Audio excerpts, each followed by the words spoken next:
எல்லா தமிழ் மக்களுக்கும் என்னுடைய வணக்கம். இன்றைக்கி நம்ம எக் மோலி எப்படி செய்யலாம் தான் பார்க்க போகிறது. முட்டை, தேங்காய் பால் இதுதான் இதோட மெயினாக இருக்கிற இன்க்ரீடியன்ட்.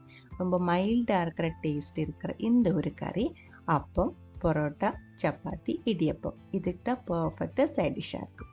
சாதம் கூட இது அந்த அளவுக்கு மேட்ச் ஆகிறது இல்லை. எப்படி செய்யலான்னு பார்த்துட்டு வரலாம்.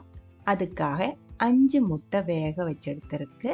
இது நான் 2ஆக கட் பண்ணி தான் கறியில் சேர்க்கிறது. உங்களுக்கு முழுசாக வேணுன்னா அப்படியும் சேர்த்துக்கலாம். கூடவே ஒரு பெரிய சைஸ் வெங்காயம் இதே மாதிரி நைஸாக கட் பண்ணி எடுத்துக்கோங்க. ஒரு பெரிய தக்காளி புளிப்பு இல்லாதது இதே மாதிரி நீளமாக கட் பண்ணி எடுத்து வச்சுருக்கு. கூடவே 1 இன்ச்சு சைஸுக்கு இஞ்சி, 3 பெரிய சைஸ் பூண்டு, காரத்துக்கு தகுந்த மாதிரி பச்சை மிளகாய். பச்சை மிளகாயோட காரம் தான் இந்த ஒரு கறிக்கு இருக்கும், அதனால அதுக்கு தகுந்த மாதிரி எடுத்துக்கோங்க. நான் இங்கே 5 காரமாக இருக்கிற பச்சை மிளகாய் நீளமாக கட் பண்ணி எடுத்துருக்கு. கொஞ்சமாக கருவேப்பிலையும் எடுத்து வச்சிருக்கு. அடுத்தது தேங்காய் பால் 2 கப் அளவுக்கு 2ஆம் பால். மீடியம் திக்னஸில் இருக்கிற 2ஆம் பால் தான் இது. 2 கப் அளவுக்கு இருக்குது. திக்காக இருக்கிற கட்டியாக இருக்கிற 1ஆம் பால் 1/2 கப் அளவுக்கு எடுத்து வச்சிருக்கு. எப்படி செய்யலான்னு பார்க்கலாம். ஒரு பேன் சூடு பண்ணி இருக்கு. அதில் முதல்ல 2 டீஸ்பூன் அளவுக்கு தேங்காய் எண்ணெய் தான் ஊற்றியிருக்கு. எண்ணெய் சூடானதுக்கப்புறம் 2 பிஞ்சு அளவுக்கு மஞ்சள்தூள் அதுக்குள்ளே சேர்த்து நல்லா மிக்ஸ் பண்ணி நம்ம வேக வச்சு கட் பண்ணி எடுத்து வச்சிருக்கிற முட்டை இருக்கு இல்லைங்களா, அதுக்குள்ளே இதே மாதிரி வைக்கிறேன். 1 நிமிஷம் மீடியம் லோ ஃப்ளேமில் இதே மாதிரி வச்சு வறுத்தா போதும். அப்போ நம்ம கட் பண்ணி இருக்கிற அந்த ஒரு சைடு கொஞ்சம் கட்டியாக கிடச்சிடும். இல்லை இருந்தால் நம்ம இப்படியே முட்டை கட் பண்ணி கறிக்குள்ளே சேர்க்கும்போது அந்த தேங்காய் பால் கறி கூட முட்டை கலந்து போகிறதுக்கான ஒரு சான்ஸ் இருக்குது. கொஞ்சம் கட்டியாக இதே மாதிரி இப்படியே நிற்கிறதுக்காக தான் இந்த மாதிரி லைட்டாக நம்ம வறுத்தெடுத்துருக்கு. இந்த மாதிரி செய்யறது பிடிக்கல அப்படின்னா நீங்கள் முட்டை கட் பண்ணி அப்படியே கறியில் சேர்த்துக்கலாம். இந்த ஒரு ஸ்டெப்பு ஸ்கிப் பண்ணிக்கோங்க. மிச்சம் இருக்கிற எண்ணெயில் 3 ஏலக்காய், 2 கிராம்பு, ஒரு சின்ன பீஸ் பட்டை, கருவேப்பட்டை. ரொம்ப அதிகமாகி போகக்கூடாது. லைட்டாக இருக்கிற ஒரு மசாலா டேஸ்ட் தான் நம்ம கறிக்கு இருக்கணும். கொஞ்சம் சூடானதுக்கப்புறம் நம்ம கட் பண்ணி எடுத்து வச்சுருக்கிற வெங்காயம், கொஞ்சமாக உப்பு, 1/2 டீஸ்பூன் அளவுக்கு உப்பு பொடி சேர்த்து நல்லா சாஃப்ட் ஆகிற வரைக்கும் வதக்கிக்கோங்க. இதில் நம்ம சேர்க்கிற எண்ணெய் தேங்காய் எண்ணெயாக இருக்கணும். ஃபிஷ் மோலி இல்லை எக் மோலி செய்யும்போது தேங்காய் பால் ஊற்றி தான் செய்கிறது. தேங்காய் பால் ஊற்றி செய்கிறதுனால தேங்காய் எண்ணெய் தான் இதுக்கு நம்ம சேர்க்கணும். வெங்காயம் நல்லா சாஃப்ட் ஆனதுக்கப்புறம் இஞ்சி, பூண்டு, கருவேப்பிலை சேர்த்து இஞ்சி பூண்டோட பச்சை மணம் போகிற வரைக்கும் வதக்கிக்கோங்க. அதுக்கப்புறம் கொஞ்சம் கூட நம்ம மஞ்சத்தூள் இதில் சேர்த்துருக்கு. நம்ம தேங்காய் பால் ஊற்றும் போது சில டைம் கலர் கொஞ்சம் கம்மி ஆகிறதுக்கான வாய்ப்பு இருக்குது, அதனால தான் மறுபடியும் மஞ்சத்தூள் சேர்த்துருக்கு. 2 டீஸ்பூன் அளவுக்கு கொத்தமல்லி பவுடர், 1 டீஸ்பூன் அளவுக்கு பெப்பர் பவுடர் அதுவும் சேர்த்து நல்லா இதே மாதிரி வதக்கிக்கோங்க.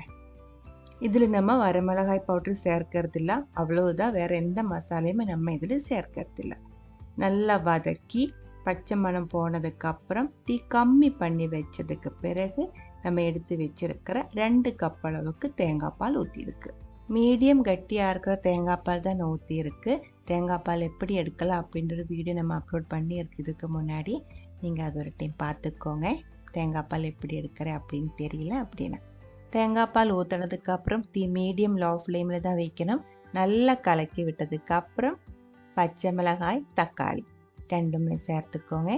பச்சை மிளகாய், தக்காளி இந்த ஒரு கறியில் கரெக்டான அளவுக்கு தான் வேகணும். இல்லை இருந்தால் கொஞ்சம் கம்மியாக வெந்தாலும் பரவாயில்ல, ரொம்ப அதிகமாக வெந்து போகக்கூடாது. அதனால தான் நம்ம முன்னாடி இது 2ம் வெங்காயம் கூட வதக்காமல் இருந்தது. புரிஞ்சிருச்சுன்னு நினைக்கிறேன். மூடி வச்சு கொதிக்க விட்டுக்கோங்க. தேங்காய் பால் ஊற்றி கொதிக்க விடுறதுனால மீடியம் லோ ஃப்ளேமில் வச்சு அட்ஜஸ்ட் பண்ணி தான் இது கொதிக்க வைக்கணும். தக்காளி கரெக்டான அளவுக்கு வேகிற வரைக்கும் கொதிக்க வச்சா போதும். அதுக்கப்புறம் நல்ல ஒரு டைம் இதே மாதிரி கலக்கி விட்டுக்கோங்க. தக்காளி, பச்சை மிளகாய் வெந்ததுக்கப்புறம் நம்ம இதில் முட்டை சேர்த்துக்கலாம். முட்டை சேர்த்ததுக்கப்புறம் நம்ம கட்டியாக இருக்கிற தேங்காய் பால் இது வரைக்கும் ஊற்றலை, அது அங்கே இருக்குது.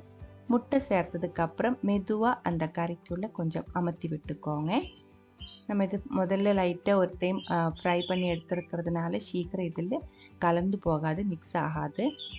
தீ கம்மி பண்ணி வச்சதுக்கப்புறம் 1ஆம் பால் கட்டியாக இருக்கிற 1/2 கப் அளவுக்கு 1ஆம் பால் ஊற்றியிருக்கு. அதுக்கப்புறம் மெதுவாக எல்லாமே சேர்த்து நல்ல ஒரு டைம் மிக்ஸ் பண்ணிக்கோங்க. அந்த 1ஆம் பால் இது கூட சேரணும். டீ ரொம்ப கம்மி பண்ணி வச்சுட்டு தான் 1ஆம் பால் ஊற்றணும். அதுக்கப்புறம் கொஞ்சம் நேரம் கொதிக்க விட்டுக்கோங்க. ரொம்ப அதிகமாக கொதித்து போகக்கூடாது. 1ஆம் பால் ஊற்றினதுக்கப்புறம் இதே மாதிரி கொதிக்க ஆரம்பிக்கும்போது நல்ல ஒரு டைம் கலக்கி எடுத்துக்கோங்க மெதுவாக. அதுக்கப்புறம் டீ ஆஃப் பண்ணி எடுத்துக்கலாம். இந்த டைம் உங்களுக்கு மறுபடியும் வேணா கொஞ்சம் ஃப்ரெஷ்ஷாக இருக்கிற கருவேப்பிலை இப்போ சேர்த்து கொடுத்துக்கலாம். ரொம்ப டேஸ்டியாக இருக்கிற எக் மோலி ரெடியாக இருக்குது. ஃபிஷ் மோலியோட ரெசிபி நம்ம ஆல்ரெடி அப்லோட் பண்ணியிருக்கு. அதை ஒரு டைம் பார்த்துக்கோங்க. இந்த ஒரு ரெசிபி உங்களுக்கு பிடிச்சிருந்தா கண்டிப்பாக ட்ரை பண்ணி பாருங்கள். அதுக்கப்புறம் உங்களோட கமெண்ட்ஸ் எல்லாம் சொல்லிடுங்க. இந்த சமையல் பிடிக்கிற ஃப்ரெண்ட்ஸுக்கு மறக்காமல் ஷேர் பண்ணி விட்டுக்கோங்க. அடுத்த ஒரு வீடியோவில் நம்ம உடனே பார்க்கலாம். அது வரைக்கும் வணக்கம்.